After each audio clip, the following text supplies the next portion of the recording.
software is so different that we decided that the prior work was no longer sufficient to meeting the needs of what's happening in the world, right? Andreessen is right. Software is eating the world. Right. So we need a means by which we can look at pricing, packaging, and licensing for software-enabled solutions, because those are unique in the world, and we needed something new to really capture that. Hi there, this is Vijay Damoji Prapu, and you're listening to the B2B Go-to-Market Leaders podcast.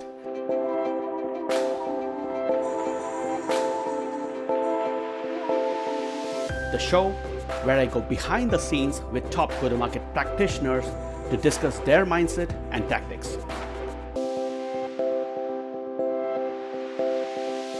Hello there. Thank you for taking the time to listen to the B2B Go-to-Market Leaders podcast. Sincere and really grateful for you, the listener, for taking the time. Yes, so today, yet another episode, another insightful conversation coming up, this time with the founder, CEO, Luke Holman, who has a series of exits, good exit. We will talk about that. Plus, he's got his own consulting / agency that helps leading product organizations in how to really think about product, not just development, but pricing. So really exciting conversation coming up. With that, welcome to the show, Luke. Hey, Vijay. Hi, everyone. I'm glad to be here. Yeah, excited to be here and excited to be speaking with you today on a lovely Friday afternoon here in the Bay Area. Indeed. Yes. So with that, again, the signature question, all my listeners love the fact that I start the show and we dive right in to the meat of the topic, which is how do you view and define go-to-market? Well, go-to-market is a set of comprehensive activities that help the organization take what they've created and bring it to their customers through any number of direct or indirect channels, any number of partner relationships, any number of sales team structures. Sometimes we have direct sales, sometimes we have indirect sales, we have sales reps, we have sales engineers. So there's a whole set of go-to-market activities that make sure that the organization is prepared to realize the benefit for themselves of what they've created for their customers. Yeah, totally. I think you touched upon critical points, right? One is obviously first and foremost, it starts with the customers whom you're really targeting and who you're solving for. That's one. And then the internal aspect, you got the product team, you got the sales team, making sure that they're aligned. Of course, you have product, you have marketing, you have sales, you have customer success if it's a software as a service organization. So there are a lot of these teams that have to be aligned internally while bringing that product and take it to your customer. That's right. Yeah. So yeah, that's a great start. So looking at your career journey and path, clearly, at least in the early phase of your career, you were very deep and very involved in the product development aspect of things. So we'll dive into that, the Agile practice and how you helped. Sure.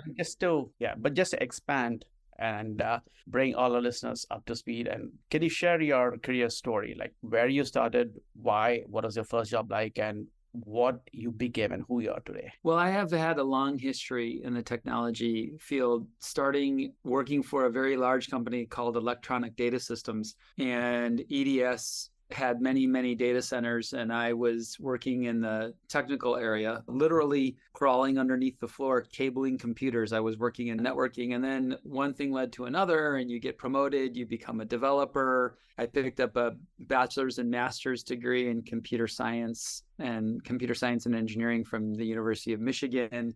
I went back to EDS and I became a vice president of engineering at a subsidiary.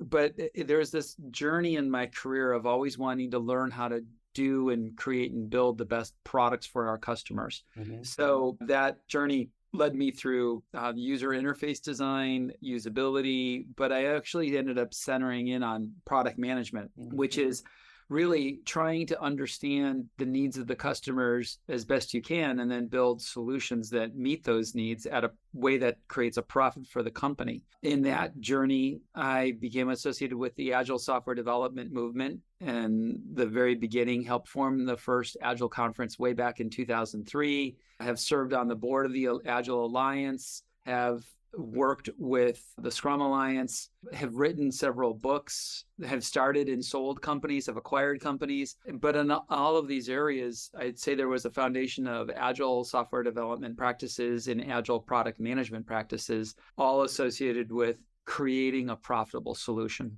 Mm-hmm. Very cool. Yeah, definitely we will get into the companies that you bought as well as the companies that you had a good exit, uh, Okay.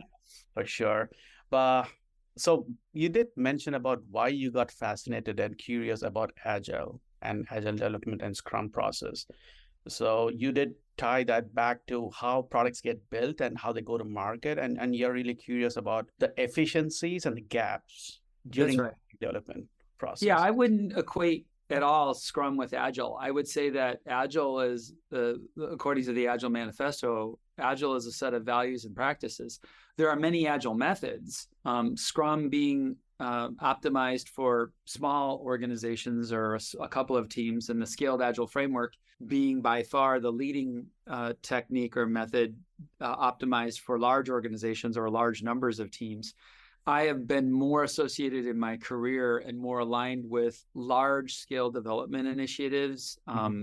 dozens of teams to hundreds of teams working on extremely large and complex systems. And of course, I am a SAFE fellow, which is the highest distinction you can have in the SAFE community. I was a former SAFE contributor in both Agile product management and in lean portfolio management. Mhm. So I'm more associated in my career with the challenges of, in terms of a consulting capacity, the challenges of large organizations creating profitable solutions. For myself, right, I'm an entrepreneur, and so Right. my organizations are smaller. So I think it's important to consider which of the two perspectives I'm being asked about. One perspective is, how do you help large organizations with globally distributed teams work more efficiently? And also, for your own work, how have you created software companies and then manage them? Because there's slightly different forces and sometimes radically different forces when you're working with one or two teams versus, say, 400 teams. Right. Yeah, for sure. And I would like you to share that expertise. I mean, as you well articulated it, Luke, when you're building your own companies, you're obviously small and nimble. Yeah, You'll be applying one methodology versus when you work with the likes of just not to say that they're the clients, but the likes of large organizations like Google or HP or Cisco or Microsoft, right? I mean, they have huge dev teams sure. spread across. The methodology that they will use would be different for the product development and delivery. That's right. And so let's go back to the where you want to be. If all you ever want to be is small and stay small, then a method like Scrum is probably fine. Mm. For me, I've worked in companies, and even in my own company, every family, every company has to have a way of making a financial decision. That's portfolio management. Right. Whether it's you and your partner, your pair bond partner, your wife or your husband, if you were to sit down and make a financial decision of significance, like buying a home or buying a car or taking a family vacation or having a child, you would do it together. Yep. Similarly, when you're a small company, you still have a portfolio because you're still making significant decisions. And when you're a large company, you're making significant decisions. So when people equate significance with a dollar amount, they devalue the kind of decision being made. So let's say I'm Cisco. Mm-hmm. Well, my decisions would be hundreds of millions of dollars in terms of significance. Right. That's very different than the decision I would make at a small company. But both small and large companies have significant decisions to make Right. about how they invest their money, how they spend their money, and where they put their attention. Yeah, no, totally. I think you hit it correctly, which is the significance does not correlate or equate to the size of the business, but the significance matters, right? For example, I Right. mean, my own journey, I mean, when I work with startups or even for my own consulting company, as we sit today, this week, I was figuring out where should I invest my time, energy, and money into. Should I pursue a different go-to-market strategy? Should I invest in building new content portfolio that'll be relevant for demand gen and demand creation? Or should I work with a co-founder friend of mine where we know for a fact that why am I blanking out? The AI compliance space, there's a lot of Mhm. things happening in that space. Is that the right investment area? Investment, yeah. Right. Absolutely. And then the scale of the decision making and the factors will go many fold, like 5, 10x when you talk about companies like Cisco and Microsoft. Right. Yeah, Agreed. fair enough. So you were the founder and CEO of Continuo. Was That's that right. a consulting practice or a software product company or both? Like, what is that journey like? Well, most companies are a mix of both. Most companies have some kind of a service component. It's just the degree. I mean, some absolutely pure software companies don't, but Right. most companies, as they grow and as they evolve, have a services component.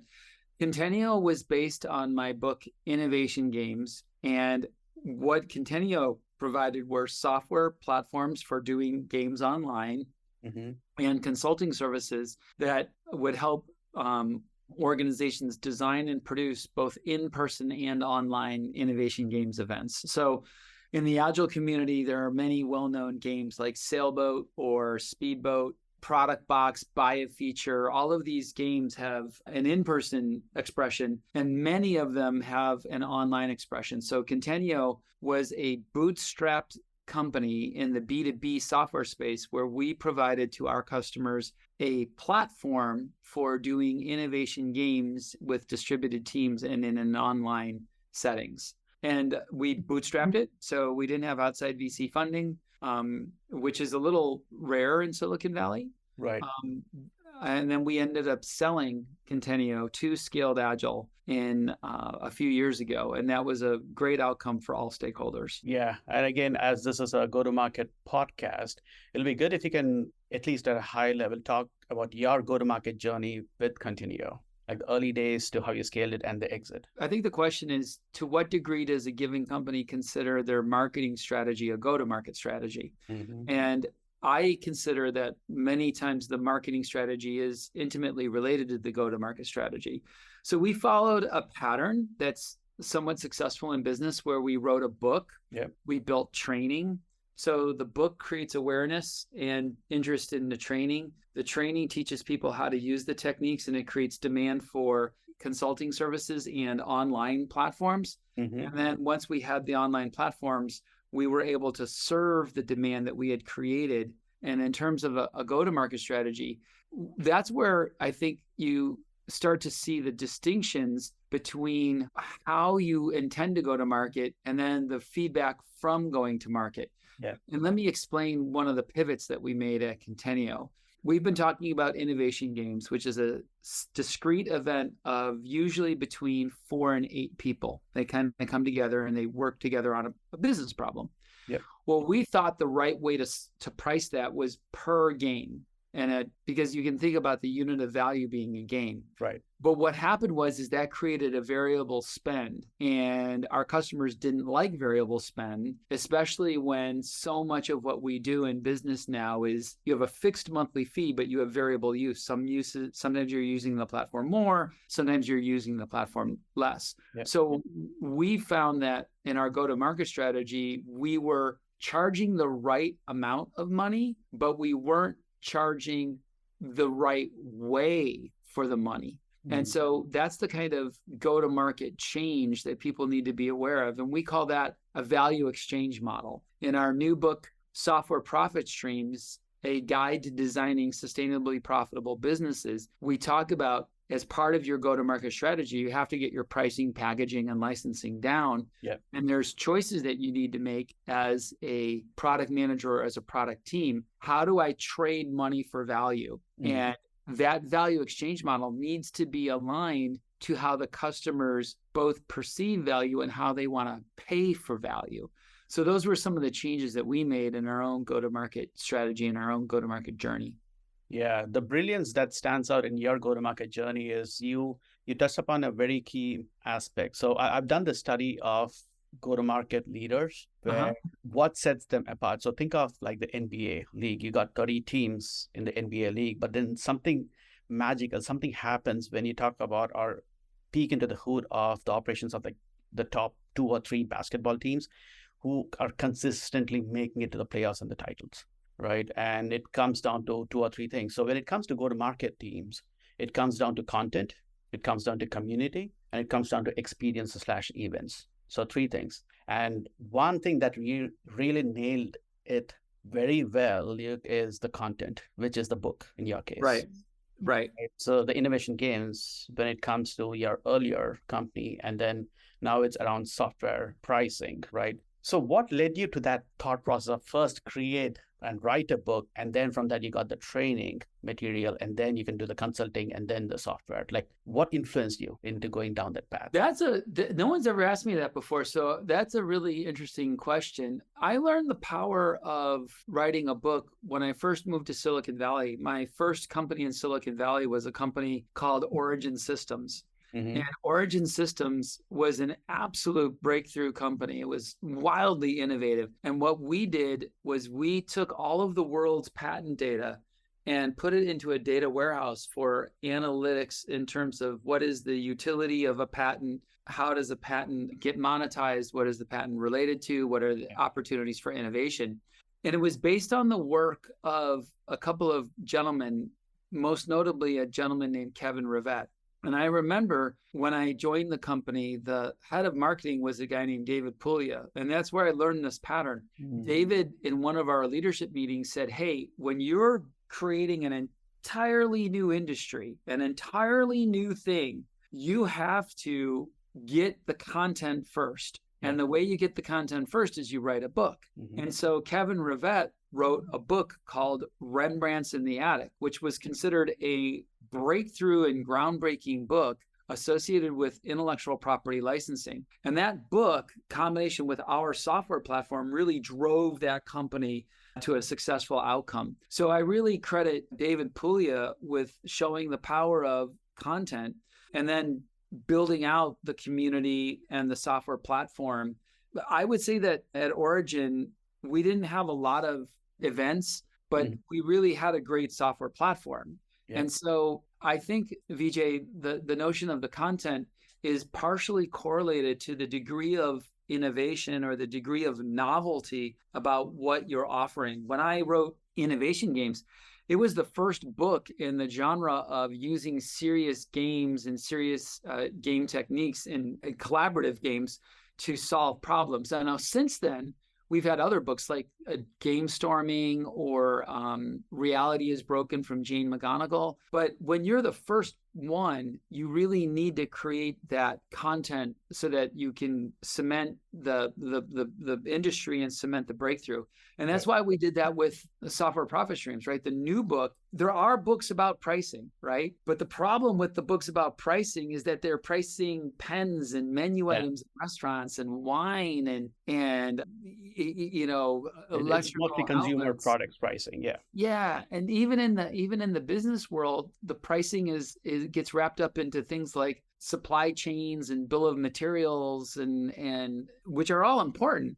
But software is so different that we decided that the prior work was no longer sufficient to meeting the needs of what's happening in the world, right? Andreessen is right. Software is eating the world. Right. So we need a means by which we can look at pricing, packaging, and licensing for software-enabled solutions, because those are unique in the world, and we needed something new to really capture that. Yeah, well said. And clearly, you learned your lessons, and you got the playbook right. I mean, going back to, you mentioned about Origin Systems, you really learned that system from your head of marketing back then, and you applied it in your own consulting company. Yeah, he's brilliant. He was brilliant. And I think it's a consistent pattern.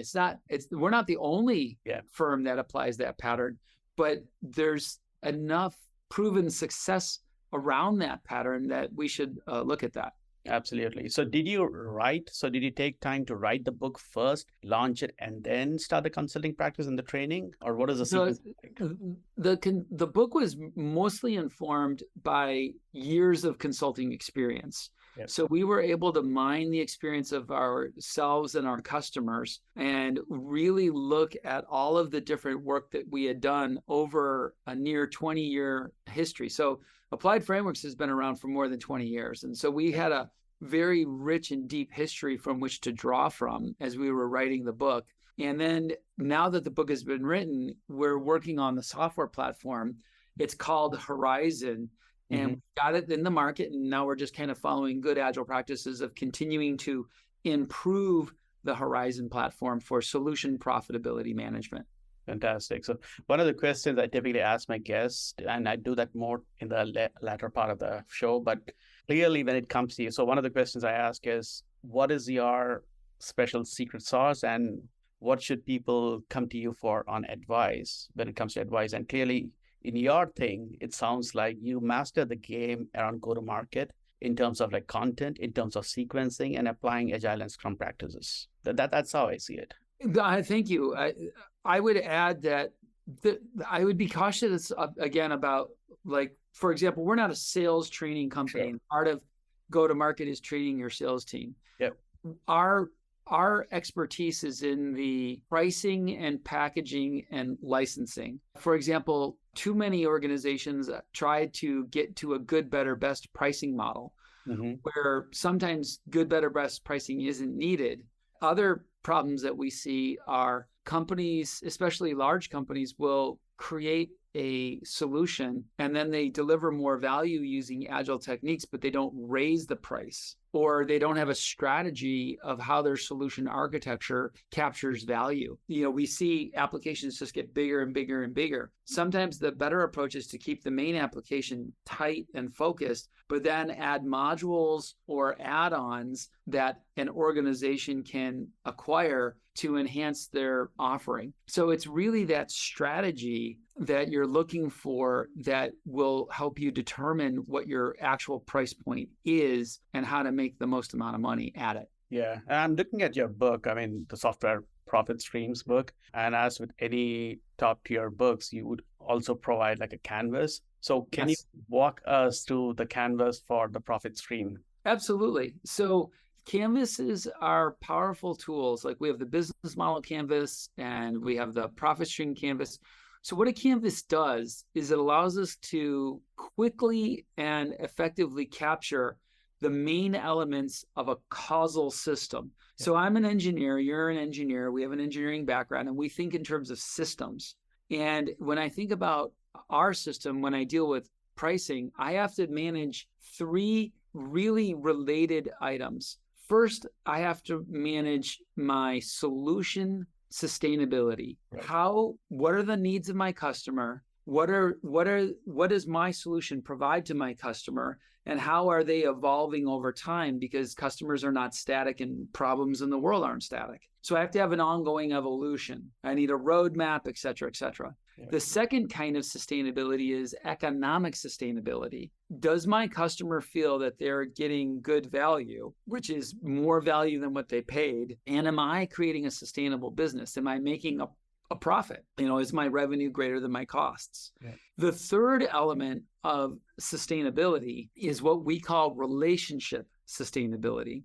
And there's really three relationships that matter for a software-enabled solution or a company. The first is my suppliers.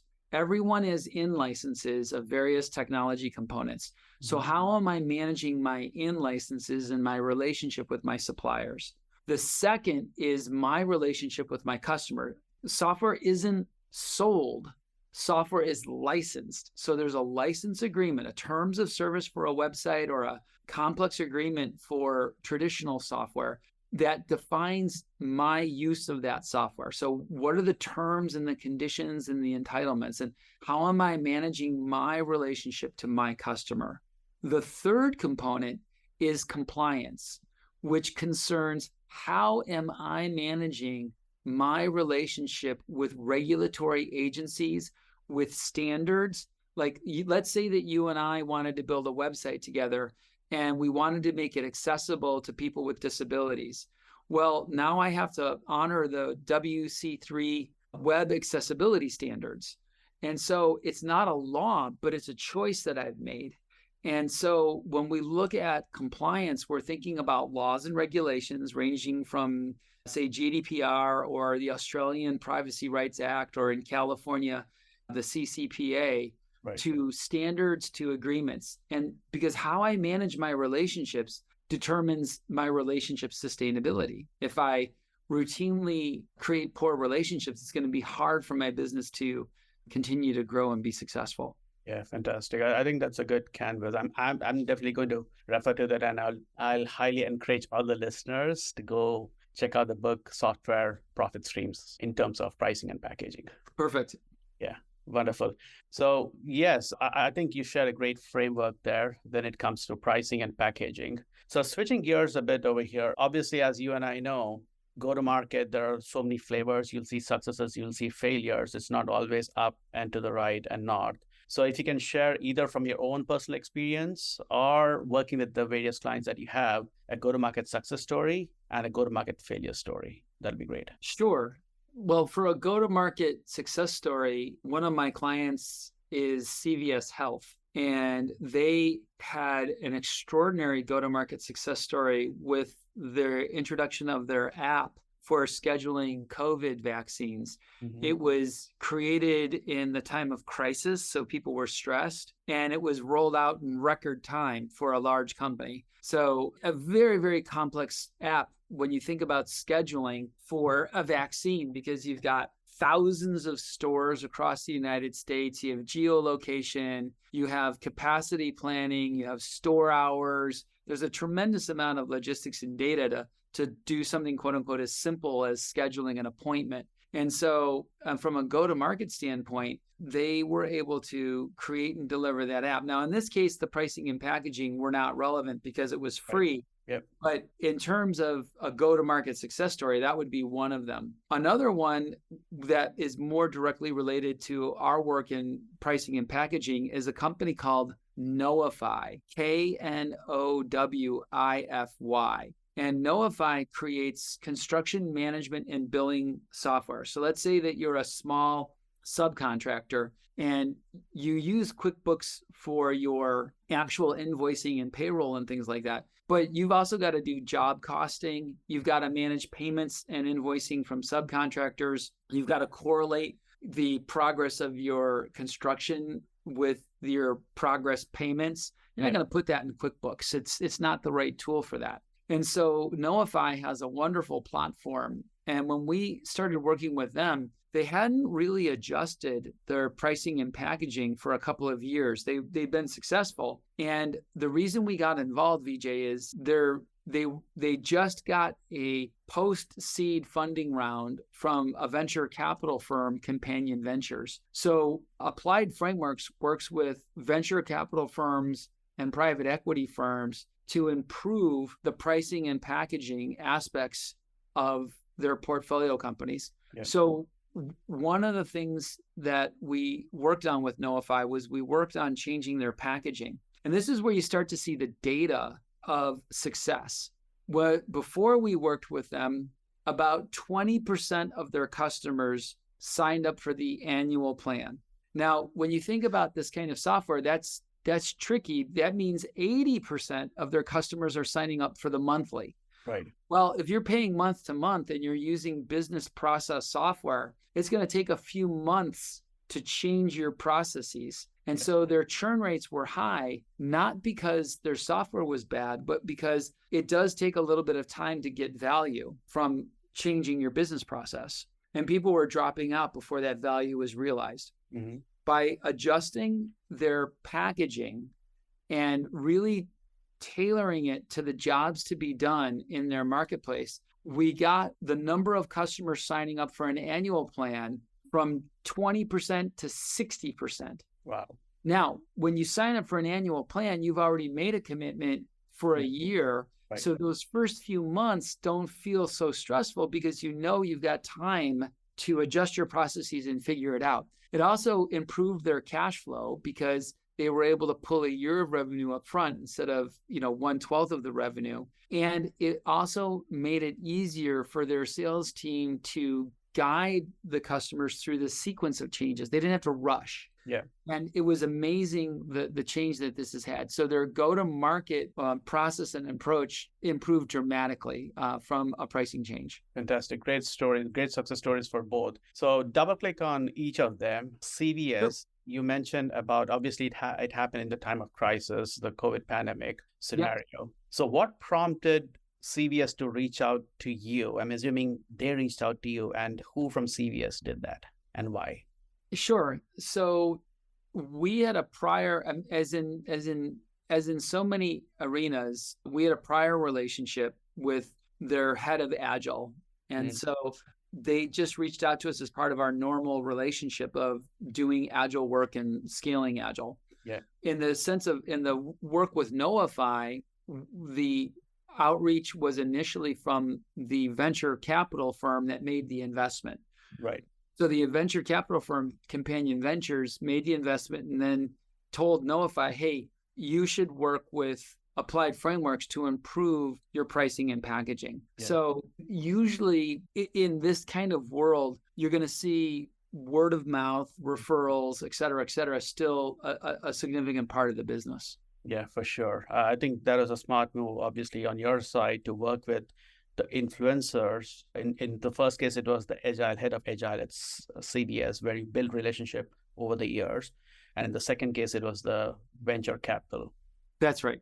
Who influenced, for sure. Now, of course, as our software package becomes more prominent, we're doing more, I would say, traditional go-to-market strategies of webinars like this and podcasts like this, and also advertising and, blogs and just normal kind of content optimization, content generation. Those are all parts of the go-to-market mix. And I think it's important for people to remember that when you're smaller, your go-to-market strategy might be more intimate. Mm-hmm. And when you're larger, your go-to-market strategy might be more volume-based with less intimacy. Yeah. And it's neither is provably right. It's just that different go-to-market strategies and teams need different techniques and results. Yeah, for sure. And going back to the case study and success story of Notify, you mentioned about a great result that you delivered, which is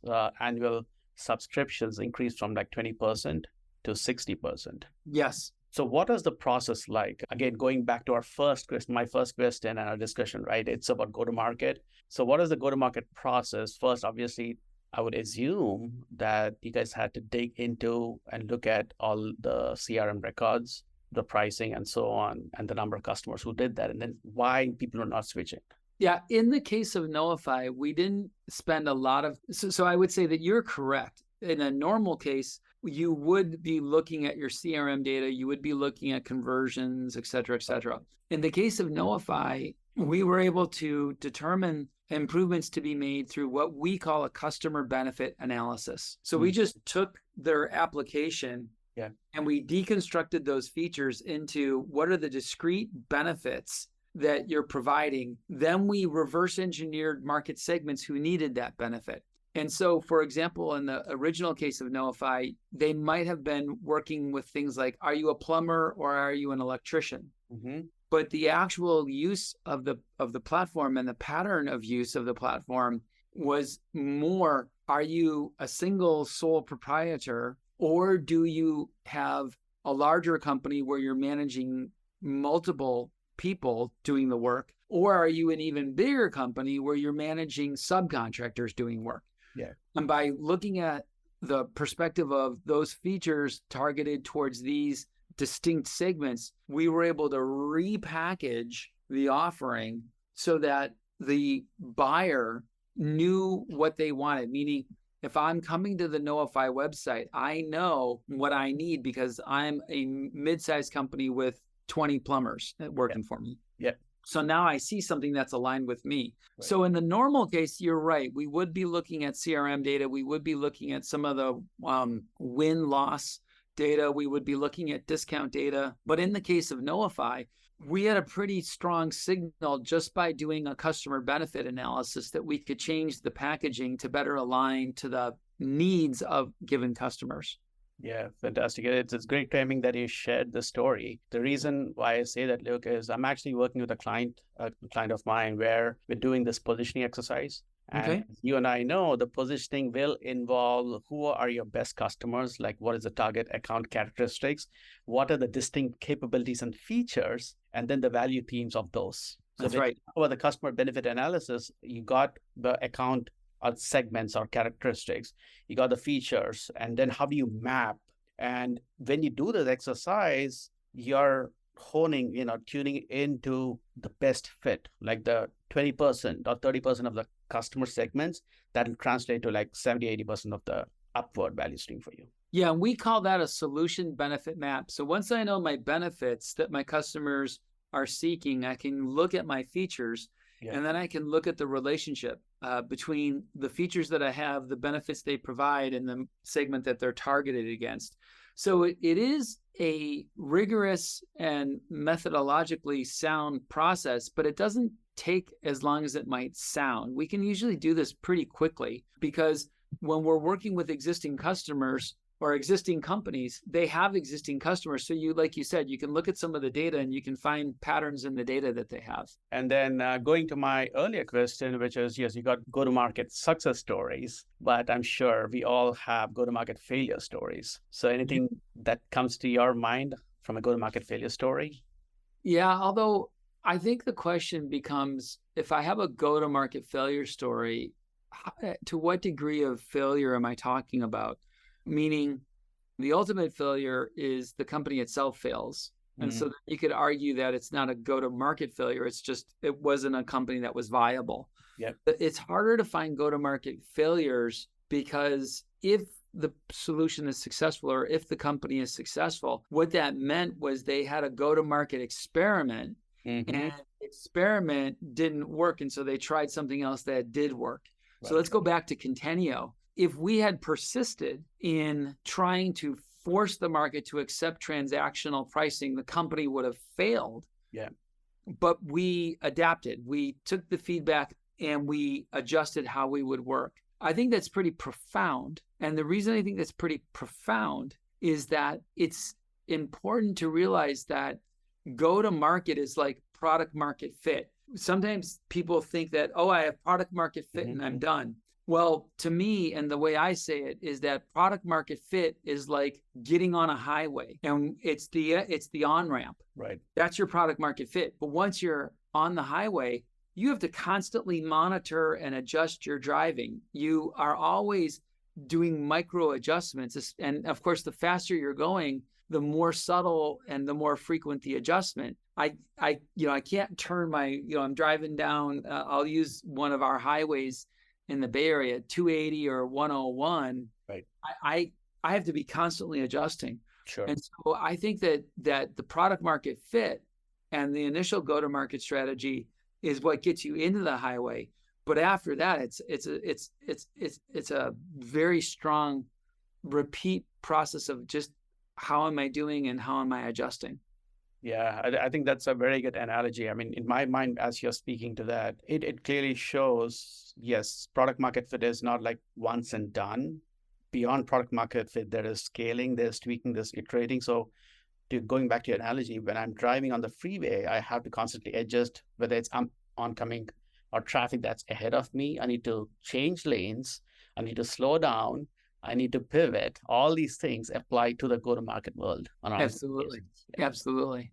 And to your other point, it reminds me of the conversation that I had with Jeffrey Moore, who was on my podcast earlier. He said exactly along the lines of what you mentioned, Luke, which is they're not really failures. You have either success or you have learnings. And you take lessons from the learnings. Right. And even if the business fails, like there's learning associated with it, but it's not clear that it's a go-to-market. It could be just sometimes a business fails because it's a right idea, but it's too early for the market. And we've seen that in the technology field where we've seen ideas that get recycled, and it's because the technology is improved. And an example of this is there is an original idea for Uber and Lyft that was actually patented about a decade before Uber got started. But the technology just didn't exist, right? The power of our phones, the accuracy of the geolocation services, the payment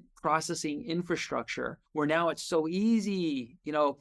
I remember when I first used PayPal, it took weeks and weeks to connect our system to PayPal. Now you can connect into any of the online payment processors, including PayPal, with a couple of clicks of a REST API and you're done. But before we had REST, I mean, so as technology evolves, things that failed in the past become viable in the future. Yeah, no, well said. I think that's nicely put. So again, going back to the favorite topics and how you built your businesses around these two topics, which is the agile world as well Yeah. as now you're in the pricing and packaging. And both those map with my favorite topic within go-to-market, which is product marketing. Yeah. And typically I've seen, and you can attest to this, Luke, which is it's a combination of product management and product marketing Yep. that have to tackle these two areas. So what have you seen, like the challenges as well as things that have really worked when it comes to like product management and product marketing in these areas around agile, thinking about prioritization, delivery, and then pricing and packaging? Well, I think, Vijay, that the Agile community is a little better at working on the product marketing side because we do have this idea in Agile that I'm creating a constant flow of value to my customers. It's part of the Agile manifesto. It's the set of metrics that we track in SAFe is what we call the flow metrics. Yeah. And we look at things like how frequently are you getting value to your customers and what's your batch size? Like, are you taking on features that are about the right size so you can continue to deliver value to your customers? The reason we wrote the book is because of what I said earlier. We're getting Agile organizations who are delivering a flow of value, but they're not producing a flow of profit. And let's think about this from the executive standpoint. And let's pick any size company. Executives aren't compensated for value. That doesn't mean anything. Yeah. Especially in a public company. You're not compensated for value. You're compensated for creating a profit. And so what we're seeing in the Agile community a bit of a backlash, to be honest. And what I mean by the bit of a backlash is that you're seeing, for example, Capital One firing hundreds of Agile coaches and Scrum Masters. You're seeing different companies say, look, we've been putting millions of dollars into Agile in training, et cetera, and we need profit, especially with our macro economy, with high inflation rates, high cost of capital. People need profit. And so what we're saying is, let's evolve, let's improve, let's actually move from creating value to creating profit. Now, let me not talk abstractly. Let me ask you some really basic questions. If I go to a company that's doing Agile, I'll ask them a simple question. I'll say, I don't worry about your Agile process. Like, I don't care if you're using Scrum or Less or say whatever. Right. Last year, have you consistently delivered value to your customers? And if they're an Agile organization, the answer is almost always yes. We are, we're consistently delivering. And then I say, when was the last time you explicitly raised your pricing or you explicitly changed your packaging to make sure that the value you're delivering is resulting in more revenue for your company? Yeah. It's not as easy an answer. Many times we get wow, we haven't raised our pricing in 8 months, 12 months, 24 months. And I'm like, okay, you haven't raised pricing in 2 years. Have you paid more people in salary? And then I get the response, well, you don't understand, Luke, we're growing as a company. And so we're fine. And I'm like, yeah, but no one can grow indefinitely, right? There's always some limit to the size of the market. And you want to condition your customers that when you're creating more value for them, you're going to get more value back. Yeah. So two things come to my mind when you say that. One, it took me back in time to my MBA days where my marketing professor said one thing which really stuck in my mind. I mean, even to this day, I'm talking like 15 years plus, it's still very top of mind, which is pricing is the single biggest lever when it comes to revenue and profits. It absolutely is. Sound right? Yeah. Pricing typically, well, there's two elements to this, Vijay. One is pricing improvements almost exclusively fall directly to the bottom line. Yeah. It's very, very frictionless. I mean, if I build a new feature for my application and it's really significant, well, now I have to do a press release and I have to update my documentation. I have to update my sales team. I have to educate them on how to talk to the customers, which is great, right? That's an expense. But if I simply were to raise my price, I might have some small costs associated with communicating a price increase to existing customers. But that's a really powerful lever because it's a low cost lever.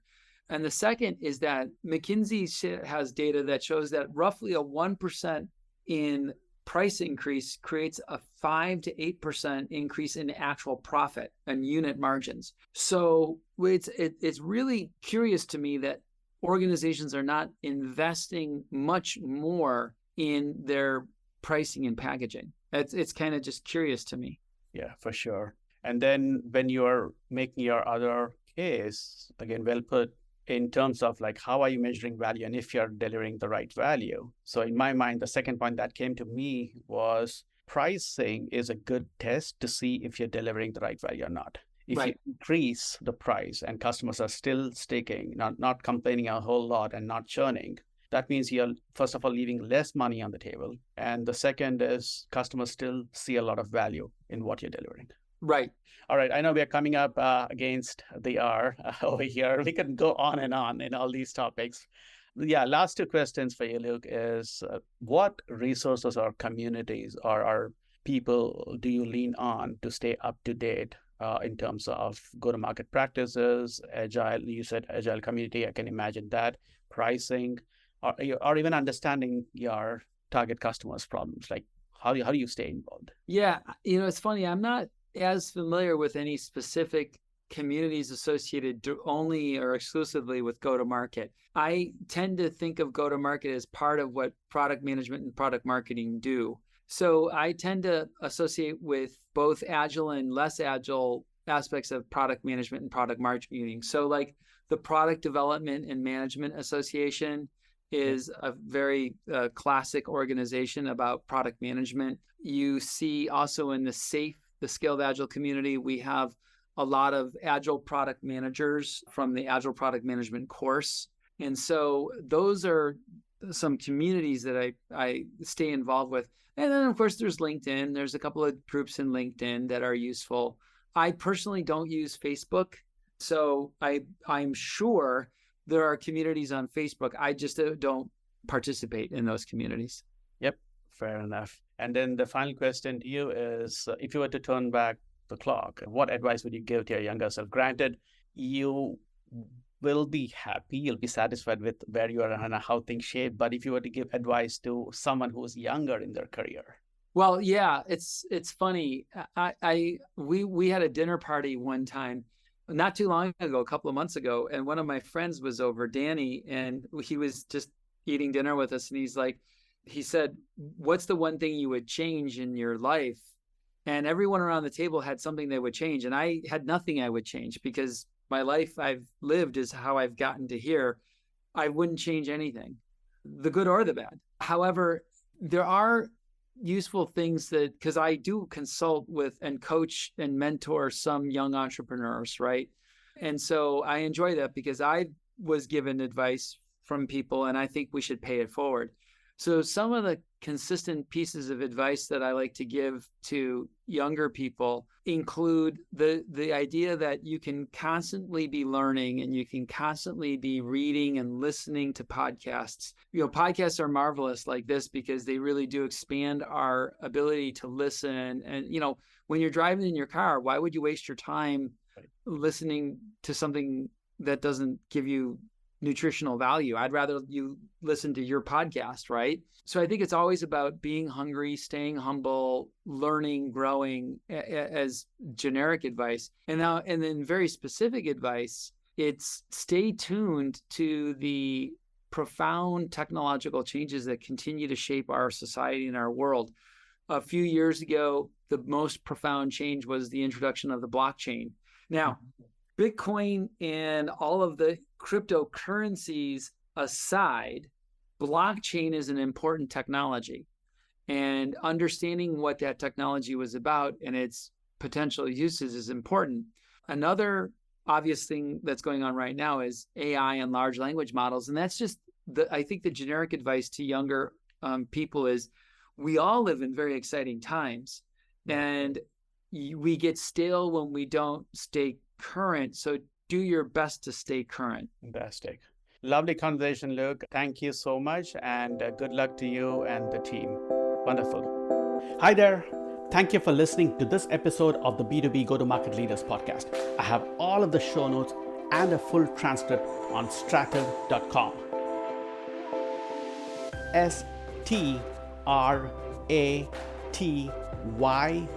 stratyve.com. Subscribe on Apple Podcasts or wherever you get a podcast. Leave a rating and a review. Your comments will help other go-to-market professionals find this podcast.